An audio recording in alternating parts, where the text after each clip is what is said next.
Hello दोस्तों, नमस्कार। आप सभी का स्वागत है आपके अपने YouTube channel ABC classes by Rajan Verma 2.0। लेखपाल ग्रुप डी और अदर एग्जाम में मेंसुरेशन के हमेशा इस तरह के सवाल बार बार रिपीट होते हैं, तो इम्पॉर्टेंट क्वेश्चन है। और जितने भी क्वेश्चन मैं इस सेक्शन में कराऊंगा, इस वीडियो में कराऊंगा, वो क्वेश्चन बहुत ही ज़्यादा इंपॉर्टेंट है। और साथ ही साथ आप यहाँ पे सीखेंगे कि क्वेश्चन को समझा कैसे जाता है एंड क्वेश्चन को करने का हम तरीका कैसे अपने दिमाग में लाते हैं। सबसे पहले ये क्वेश्चन क्या कह रहा है, एक आयत की लंबाई चौड़ाई से 20 मीटर अधिक है। तो हमें ये समझ में आता है कि हमारे पास एक आयत होना चाहिए, ठीक है, एक आयत होना चाहिए जिसकी लंबाई जो है चौड़ाई से 20 मीटर अधिक है। मतलब ये आपकी चौड़ाई हो गई, तो चौड़ाई को अगर हम x मान लें तो लंबाई कितनी होगी, x + 20 होगा, x + 20 होगा। ठीक है, बिल्कुल बेसिक से कराएंगे और आप देखिएगा बहुत आसानी से समझ जाएंगे, ठीक है ना। इस आयत के चारों ओर तार लगाने का खर्च, मतलब ये जो आयत है इसके चारों ओर अगर तार लगाया जाए तो उसका जो खर्च आएगा दोस्तों वो कितना आएगा, ठीक है, जो खर्च है वो 26.50 रुपए प्रति मीटर है।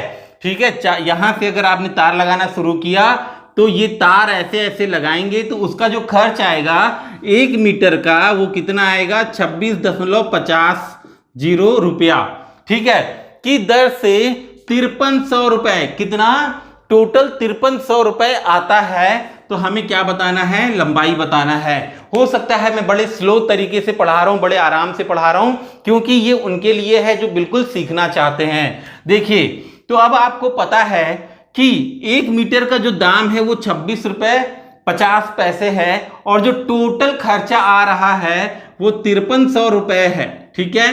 तो बस हमें ये पता होना चाहिए कि ये जो है, ये जो आयत है, इसकी ये जो चारों तरफ है इसकी लंबाई कितनी है, और इसको हम क्या कहते हैं, इसी को हम परिमाप कहते हैं। क्या कहते हैं, परिमाप कहते हैं, या फिर पैरीमीटर कहते हैं, या फिर आप पैरीमीटर भी कहते हो। तो आयत का जो परिमाप होता है वो क्या होता है मेरे दोस्तों, 2 ब्रैकेट में लंबाई प्लस चौड़ाई, यही होता है, ठीक है।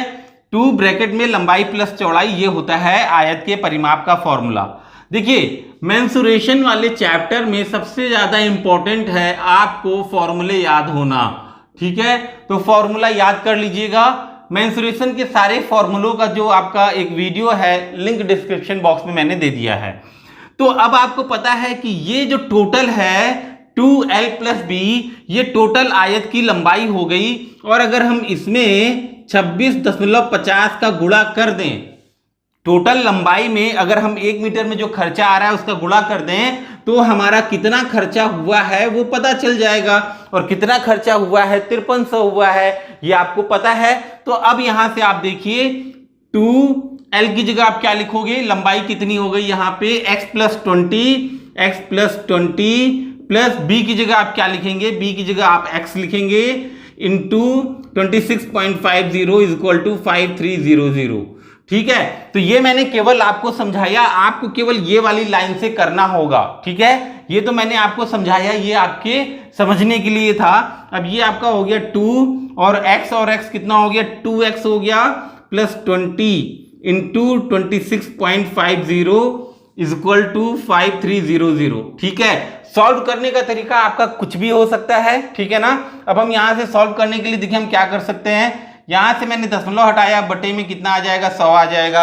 आप 0 0 यहां से ऐसे काट सकते हैं, ठीक है। बाकी ये जो 2 है, ठीक है, अगर हम ऐसे कर दें 2x + 20 = ठीक है 5300, ठीक है 5300, और ये 10 ऊपर चला गया, इंटू 10/265, और ये जो 2 है ये भी नीचे आ गया, ठीक है, ये नीचे आ गया। बस अब आपको सॉल्व करना है। यहां से मैंने इसको काटा, 2 5 = 10, और आप देखिए तो ये भी कटना चाहिए, ठीक है। अगर इसमें हम 2 का मल्टीप्लाई कर दें, 265 में 2 का मल्टीप्लाई कर दें तो देखें, 5 दूनी 10 का 0, हासिल लगाया 6 दूनी 12 और 13 3, हासिल लगाया 2 दूनी 4 और 1 5। तो आपने देखा ये 2 बार में कट गया तो 20 आ गया, ठीक है। तो ये हो गया 2x + 20 = 20 इंटू और क्या है 5 है, बस इतना ही तो है। और कुछ तो बचा नहीं। अब आपका ये क्या हो गया 2x बराबर, ये हो गया आपका 5 दूनी 10, तो 100 हो गया 100, और ये 20 इधर जाएगा तो माइनस का, तो अब आपका आ गया 2x बराबर 80 और x बराबर कितना आ गया 40। x बराबर कितना आ गया 40 मीटर।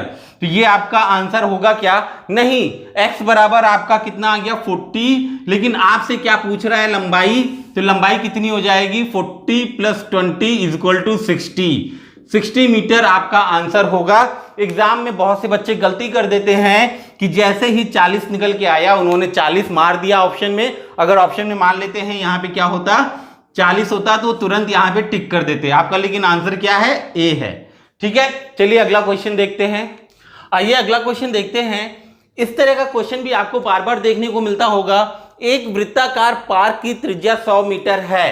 तो देखिए क्वेश्चन को समझिए, एक वृत्ताकार पार्क है, ठीक है, ये वृत्ताकार पार्क है आपका, जिसकी त्रिज्या जो है वो कितनी है 100 मीटर है। यहां तक समझ में आ गया। फिर कह रहा है इस पार्क के चारों ओर बाहर की, इस पार्क के चारों ओर बाहर की ओर, ठीक है ना, तो ये बाहर की तरफ 10 मीटर, ये पार्क के चारों तरफ ये 10 मीटर, ये कितना है, ये 10 मीटर है, ठीक है, 10 मीटर चौड़ा रास्ता बनाया गया, तो आपका ये 10 मीटर है। तो आपसे यही कह रहा है ये जो रास्ता बनाया गया है इस रास्ते का क्षेत्रफल आपको बताना है, इस रास्ते का क्षेत्रफल। तो आपको पता है क्षेत्रफल चैप्टर आप पढ़ रहे हैं तो सारी चीजों के क्षेत्रफल का और सब कुछ परिमाप, ये सारे फॉर्मूले याद होने चाहिए। ठीक है, चलिए ये सबका वीडियो का लिंक मैंने अलग से दे दिया है नीचे डिस्क्रिप्शन बॉक्स में। तो देखिए आपका ये जो हो गया, ये हो गया R1 बराबर 100, ठीक है, और अगर मैं यहां से और यहां तक ले लूं, यहां से ये पूरा ले लूं, तो ये कितना हो जाएगा हमारा R2 बराबर 110। ये 100 था और इसको 10 है, तो बड़े वाले बाहर वाले वृत्त की त्रिज्या कितनी हो जाएगी 110, और अंदर वाले वृत्त की त्रिज्या कितनी हो जाएगी 100। तो बस आपका रास्ते का जो क्षेत्रफल होगा, रास्ते का क्षेत्रफल जो होगा बड़े वाले में से, बड़े वाले वृत्त में से अगर हम छोटा वाला वृत्त घटा दें, क्षेत्रफल घटा दें, तो हमारा आंसर आ गया। तो बड़े वाले वृत्त का क्षेत्रफल क्या हो जाएगा पाई R2 स्क्वायर, पाई R स्क्वायर होता है ना वृत्त का क्षेत्रफल, तो बड़े वाले वृत्त का क्षेत्रफल माइनस छोटे वाले वृत्त का क्षेत्रफल, ये हो गया। अब आप देख रहे हैं यहाँ पे पाई तो कॉमन आ गया, अंदर क्या बचा R2 का स्क्वायर माइनस R1 का स्क्वायर। अब आप जानते हैं a square minus B square, ठीक है, तो ये हो गया पाई R2 प्लस R1 और R2 माइनस R1, ठीक है। a square minus B square क्या होता है, मैं यहाँ पे लिख देता हूँ, माइनस बी स्क्वायर बराबर a plus B a minus B, ठीक है। ये सब फॉर्मूला आपको याद भी होगा। बस अब हमें क्या करना है, पाई की वैल्यू क्या हो गई 22/7 गुणे R2 कितना है 110 है और R1 कितना है 100 है। तो अगर हम जोड़ देंगे तो यहाँ पे देखिए आप जोड़ सकते हैं, 110 कितना हो गया आपका 210 हो गया, ठीक है। 110 और 100 जोड़ेंगे तो 210 हो गया, और अगर हम इन्हीं को घटा दें, 110 में से 100 घटा दें तो 10 आएगा आपका, ठीक है, यही तो आएगा। अब आप देखिए इसको बिल्कुल सॉल्व कर लीजिए तो हो जाएगा 22/7 गुणे 21 210 गुणे 100, ठीक है। यहां से ये कट गया 7 त्रिक 21 हो गया, और आपके पास आ गया 3 दूनी 6, 3 दूनी 6 और 2 जीरो आ गए, ठीक है। तो ये आपका आंसर हो गया, ठीक है, वर्ग मीटर आएगा, ठीक है ना, त्रिज्या वर्ग मीटर, ठीक है, वर्ग मीटर, ये आपका आंसर हो गया। तो ये आपका सेकंड ऑप्शन बिल्कुल सही है। देखिए कितने आसान तरीके से मैं बता रहा हूं, ठीक है। अच्छा लगे तो चैनल को सब्सक्राइब करना बिल्कुल मत भूलिएगा। यहां पर ऐसे ही आपको अच्छे क्वेश्चन जो एग्जाम में पूछे जाते हैं आपको कराए जाएंगे। चलिए अगला क्वेश्चन देखते हैं। देखिए दोस्तों अगला क्वेश्चन है आपके सामने, एक 18 सेंटीमीटर लंबे और 14 सेंटीमीटर चौड़े आयत के अंदर बड़े से बड़े वृत्त का क्षेत्रफल आपको बताना है। अब समझिएगा क्वेश्चन को, क्वेश्चन क्या कह रहा है, क्वेश्चन कह रहा है कि आपके पास एक आयत है जिसकी लंबाई है 18 सेंटीमीटर और चौड़ाई कितनी है 14 सेंटीमीटर, ये कितनी है 14 सेंटीमीटर, ठीक है। अब कह रहा है इसके अंदर जो सबसे बड़े से बड़ा वृत्त बन जाए उसका क्षेत्रफल बता दीजिए। तो कोई बहुत बड़ी बात नहीं है, आपका वृत्त को पता है वृत्त क्या होता है, जो बिल्कुल गोल होता है, ठीक है। अगर हम बड़े से बड़े वृत्त की बात करें तो देखिए हम ऐसे तो नहीं बना सकते हैं, ऐसे तो नहीं बना सकते हैं ना, क्यों? क्योंकि आपका वृत्त नहीं बना, ये तो आपका अंडाकार बन गया, ठीक है। तो वृत्त बनाने के लिए हमें क्या करना होगा, यहां से अगर मैं ऐसे बनाऊं, ठीक है, तो ये आपका एक वृत्त बन गया, बड़े से बड़ा वृत्त बना, ठीक है ना। चलिए अब वृत्त का क्षेत्रफल आपको बताना है, वृत्त का क्षेत्रफल आपको बताना है, और वृत्त का क्षेत्रफल क्या होता है, pi R square, pi R square, और आर मतलब क्या हो गया, आपका त्रिज्या हो गया। तो वृत्त की त्रिज्या, बस यही तो आपको पता करना है कि त्रिज्या कितनी होगी। तो देखिए दोस्तों हमें दिख रहा है ये वाली जो आपकी लाइन है ये 14 सेंटीमीटर है, कितनी है, 14 सेंटीमीटर, और जो ये होगा ये आपका बिल्कुल मिडल आएगा, बीच में आएगा। तो इसका मतलब है यहां से लेकर यहां तक 7 सेंटीमीटर होगा, और यहां से लेकर यहां तक ये भी आपका 7 सेंटीमीटर होगा। तो इसका मतलब है हम कहीं से भी कह दें ये हमारा 7 होगा, और इसको हम नीचे कर दें तो ये भी हमारा 7 होगा। 7 और 7 14 हो गया। इसका मतलब त्रिज्या जो हमारी है वो आर बराबर कितनी हो जाएगी, 7 सेंटीमीटर। तो यहां से पाई का मतलब हो गया 22/7 गुणे 7 गुणे 7, और 7 से 7 कट गया आपका, तो 22 गुणे 7, तो 7 दूनी 14 4, ठीक है, और 7 दूनी 14 और 1 15, 154, आपका 154 मीटर स्क्वायर, ये बिल्कुल राइट आंसर है। देखिए कितनी आसान तरीके से आपने इसको किया। चलिए अगला क्वेश्चन देखते हैं, और भी बेहतरीन। देखिए दोस्तों अगला क्वेश्चन, जितने भी क्वेश्चन करा रहा हूं बहुत ही इंपॉर्टेंट है, मुझे बोर्ड पे लिखना पड़ रहा है क्योंकि मेरे पास वो सुविधा नहीं है कि मैं आपको क्वेश्चन यहाँ पे प्रेजेंट करके दिखा पाऊं, तो काफी मेहनत कर रहा हूं, लेकिन सारे इंपॉर्टेंट क्वेश्चन ही आपको करा रहा हूं। चलिए, एक आयत की लंबाई इसकी चौड़ाई से दोगुनी है, ठीक है ना। देखिएगा, समझिएगा पूरी बात को, क्वेश्चन बहुत ही अच्छा है। ये आपका आयत हो गया, आयत की लंबाई चौड़ाई से दोगुनी है, तो मतलब अगर ये x है तो ये 2x हो गया, ठीक है। अगर ये 10 है तो ये 20 हो गया, ये 20 है तो ये 40 हो गया, सिंपल सी बात है। यदि इसके एक विकर्ण की लंबाई, मतलब विकर्ण ये थोड़ा सा टेढ़ा बन गया है, ठीक है, बहुत ही टेढ़ा बन गया, चलिए ठीक है। इसके एक विकर्ण की लंबाई, तो विकर्ण आप जानते हैं इसको हम विकर्ण कहते हैं, और इसके एक विकर्ण की लंबाई कितनी है, 10√5 है, 10√5 है। तो आयत का परिमाप बताना है। देखिए दोस्तों, अब आपको जो बताना है पहले वो लिख लीजिए, करने का तरीका बता रहा हूं, आप बिल्कुल इसी तरीके से करेंगे तो आपको समझ में आएगा। आपको परिमाप बताना है, मतलब आपको बताना है 2l + b, ठीक है। अब आपको पता है कि आपके पास लंबाई जो है, लंबाई 2x है, मतलब आपको लंबाई भी नहीं पता और चौड़ाई भी नहीं पता। l और b की वैल्यू अगर पता चल जाए तो आपका काम हो जाएगा।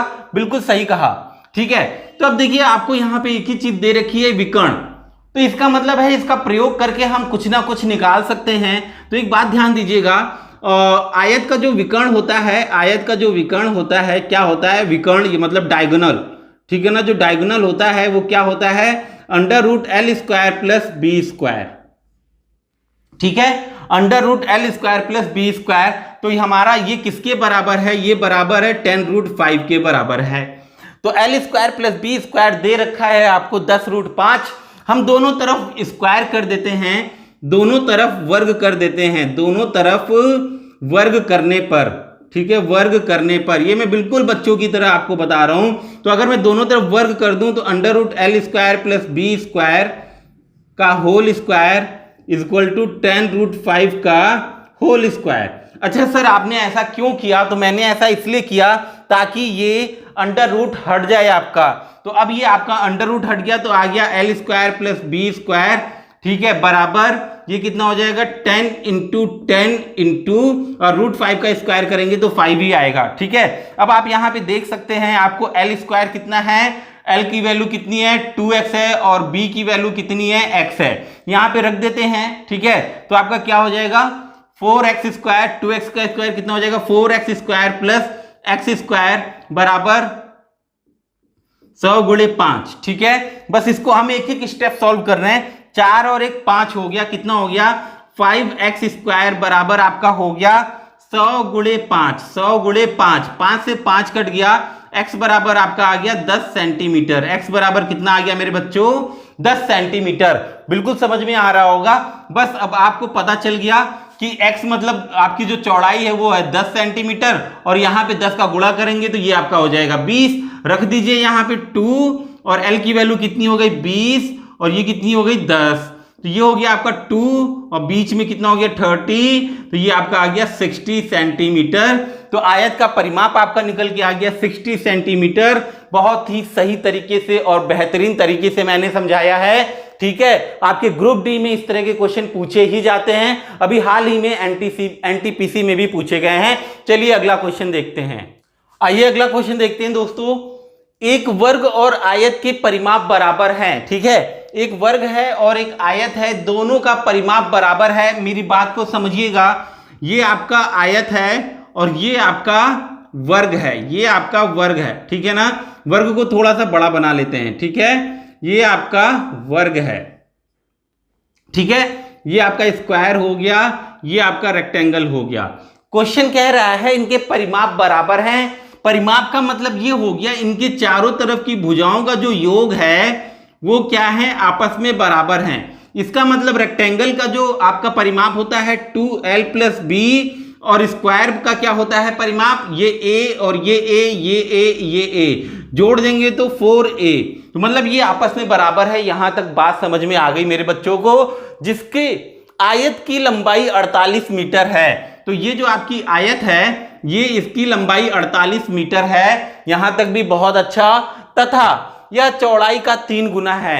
अब समझिएगा बात को, बस यहीं पे थोड़ा सा दिमाग लगाना है। आयत की लंबाई 48 मीटर है और यह चौड़ाई का 3 गुना है। मतलब ये अगर 3 गुना आपको कह रहा है ना, तो 48 को आप 3 से भाग कर दीजिए, या फिर आपको डायरेक्ट दिख रहा होगा 16 × 48, तो ये 16 होगा, तभी तो 3 गुना 48 होगा। नहीं तो आप भाग करके देख लीजिए, 3 × 1 = 3 बचा 1, 3 × 6 = 18, तो 16 आ गया ना। तो 16 का 3 गुना 48, बहुत अच्छा समझ में आ गया। तो वर्ग का क्षेत्रफल बताना है। वर्ग का क्षेत्रफल क्या होता है बच्चों, भुजा का स्क्वायर। भुजा का स्क्वायर मतलब आप कह सकते हो a का स्क्वायर। ठीक है ना। अब आप देखिए, अब आपके पास क्या है, अब आपके पास सब कुछ है। 2 हो गया, l का वैल्यू कितना हो गया 48 हो गया, प्लस b की वैल्यू कितनी हो गई 16 हो गया, और यहां से आप a निकाल लोगे, फिर a की वैल्यू वहां पुट कर देना। ठीक है, देखिए ऐसे दो तरफ करके चलिए, बड़े आराम से समझ में आएगा। ठीक है, आपको a चाहिए था, a यहां से आ जाएगा। तो ये कितना हो गया 8 × 6 = 14 का 4 हासिल लगा 1, 4 × 5 = 6 × 2 बराबर 4a, और 4 का ये कट गया तो 16 × 4 = 64। ठीक है, और a बराबर आपका आ गया 16 दूनी 32। कितना आ गया 32 आ गया। ठीक है, अब आपका 32 का स्क्वायर कर दीजिए। तो 32 का स्क्वायर सर हमको तो नहीं आता, तो 32 का स्क्वायर कैसे करेंगे, यहां पे देखिए 32 हो गया, 2 का स्क्वायर करेंगे 4 आएगा, 3 का स्क्वायर करेंगे 9 आएगा, दोनों को गुणा कर दीजिए, 3 दूनी 6 और उसमें 2 का और गुणा कर दीजिए, 6 दूनी 12, बीच में 12 लिख दीजिए। अब आपने सबसे पहले 4 लिखा, फिर यहाँ पे 0 है तो इसमें 0 ऐड कर दीजिए तो भी 12 ही रहेगा। फिर आपने 2 लिखा, फिर 1 को इधर ऐड कर दीजिए, तो 9 में 1 ऐड करेंगे तो 10 हो जाएगा। 1024 मीटर स्क्वायर आपका राइट आंसर हो गया। Answer number B metre square. ठीक है, अगर बच्चों अच्छा लगा, समझ में आ रहा है मेरा तरीका आपको, तो चैनल सब्सक्राइब कर लीजिएगा। आपको ऐसे ही वीडियोस मिलते रहेंगे। Thank you so much, bye bye, take care. आप सभी लोग अपना ख्याल रखिएगा।